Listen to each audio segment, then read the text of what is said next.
All right, last night we showed you a hot mic moment revealing the real Dr. Fauci. You are totally incorrect. Well, we look forward to reviewing it. Senator Marshall, Dr. Fauci has answered you. It is public information, and he's happy to give it to you if you would ask. Senator Moran. What a moron. Jesus Christ. So did Fauci apologize for insulting a sitting member of Congress? Well, of course not. Instead, he just doubled down. He was implying that maybe I was making investments sort of like ahead of the game here. And he made the statement that we can't get your financial statement. It was stunning to me that a United States senator doesn't realize that my financial statement is public knowledge. It was just like, where have you been? Joining me now is the lawmaker Fauci insulted Kansas Senator Roger Marshall, who is also an MD. Senator, you were in fact onto something. Is that why you believe that he reacted the way he did? Are Fauci's financial disclosures complete in your mind? Well, Laura, good evening. You know, Dr. Fauci does protest too much, right? Why is he so defensive about all this? He's lied to the American public again. He's lied to Congress again. We cannot access his records. My office still cannot get them. You can't get them. Nobody can get them yet. The NIH somehow was hiding them from us. So he lied to the American public. But I just have to appreciate you talking about Hillary Clinton and deplorables. Don't you feel like a deplorable when Dr. Fauci talks down to you, when he tells you, look, if you don't want to wear a mask, you're a deplorable. If you don't want a vaccine, you're a deplorable. If you don't agree with me, you're a deplorable. That's Dr. Fauci. We caught him in another lie yesterday. So it's implicit in his comments that the science dictates that we do X, and then months or maybe even a year later, we find that the science, supposed science, is collapsing on itself, as it is with cloth masks and vaccines and transmission. When he appears on Capitol Hill, as he did this week again, do you sense an arrogant man? Do you sense a humble man? What's your just reaction to his overall appearance?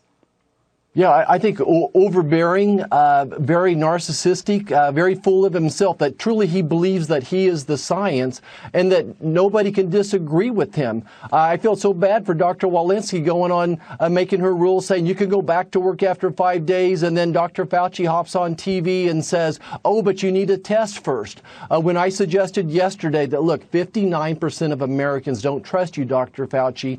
Every time you go on television, a person that's declined the vaccine so far just digs their heels even more, that he's hurting the team. He was having no part of that. And instead, what's the first thing he does? He goes back and jumps on TV. He's so in love with this TV camera that he can't do what's best for the health of this nation. Well, it was amazing because yesterday was supposed to be Biden's big push for voting rights, and yet Fauci stepped all over it. So he stepped on Biden and kind of messed up Biden's whole mojo, if you can call mojo, with what he said yesterday. But he just always has to be the center of attention. But unsurprisingly, the media circled the wagon, Senator, around Fauci, and again went on to attack you. Watch.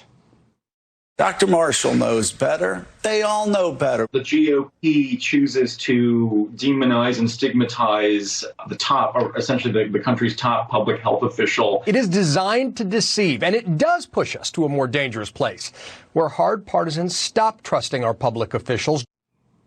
So, Senator, it's your fault that the American people increasingly do not trust the public health apparatus with what we've learned about the vaccines and Omicron and so forth. You know, of course, it has to be anybody's fault but Dr. Fauci. Several times we asked the folks on the panel, well, whose responsibility is this that 800,000 Americans have died? More people died in America in 2021 than 2020, despite having the vaccine mandates, mask mandates, lots of testing. It's not working, but very limited therapeutics. Whose responsibility is this? But I will say thank you to all the press who did come to our rescue and point out the lies that Dr. Fauci told again yesterday. He lied about being able to get his records. He lied again about viral gain of function. Thanks to Project Veritas, we were able to point out one more time when the Department of Defense had declined a research study on viral gain of function, but Dr. Fauci approved it. So we got him on the run again. Well, it would be nice if he was as vigorous in his criticism toward the Communist Party of China as he is toward you, but he always seems to leap to China's defense. Senator, it's good to see you tonight. Thank you. Senator, it's good to see you. Thanks very much for being here. You are an elected official. Your constituents put you there. He's not an elected official. What's your response for him calling you a moron? Yeah, well, good morning, Maria. Dr. Fauci obviously visibly shaking at those particular moments. Why does he protest so much? As a young physician myself, one of my mentors, an orthopedic surgeon, told me once a physician loses their reputation, they never get it back. Dr. Fauci's lost his reputation. He's lied to Congress again. As you pointed out, the highest paid federal employee in the government, over $400,000 a year. But even more than that, he oversees $5 billion of grants, including significant amounts to Wuhan, China via EcoHealth. Don't you think you'd like to know if he's getting any type of funds from Wuhan, China, or is it from the Chinese government, the Chinese Communist Party? Wouldn't you and your listeners like to know that? That's a question I get almost every day. Why Dr. Fauci's policies don't make sense? Why is it a vaccine-only policy? And they'll ask me, gosh, is he invested in companies that make vaccines? Is he invested in mask companies as well? So those are common questions I do think America deserves to know. Well, this is just extraordinary, okay? This is absolutely extraordinary. We've got the vaccine makers, Pfizer and Moderna. They're going to generate $95 billion in the coming year or two on these vaccines. You're telling me he invested in the vaccine makers? And secondly, here we have Anthony Fauci under oath, testifying in front of your committee, testifying in front of Rand Paul a couple of times, and not telling the truth. We know now that he did push forth a grant to Wuhan. So pretty much taxpayers in America funded the COVID pandemic. You know, you're exactly right, of course, Maria. You're on top of this. 59% of Americans don't trust Dr. Fauci. Every time he goes on television, the people that decline the vaccine just dig their heels in more and say, no, we're not going to do it. The other bombshell that we released yesterday was another viral gain-of-function research project that was denied by the Department of Defense, but Dr. Fauci funded via EcoHealth with Wuhan, China again. So he's lied again. We caught him in another lie. That's why he's visibly shaking at the end of both sessions of questioning. Okay, but he's still there. He's still making his $500,000 a year. I mean, can you do anything about this? Is he ever going to be held to account for lying under oath? Isn't that a felony that comes with jail time? Now, this is why the Democrats are going to be toast this fall, right? So in November, when Republicans get control back of the Senate, Rand Paul will be chairman of this committee that gets Dr. Fauci in front of us. So that's why we need the power of the gavel. That's why we have to get back control of the Senate. We can set the agenda. We'll have subpoena power. That's the only way to really address this. He's not an appointed member of the cabinet. He serves at the pleasure of the president. This president holds nobody accountable. He creates crises rather than solves them.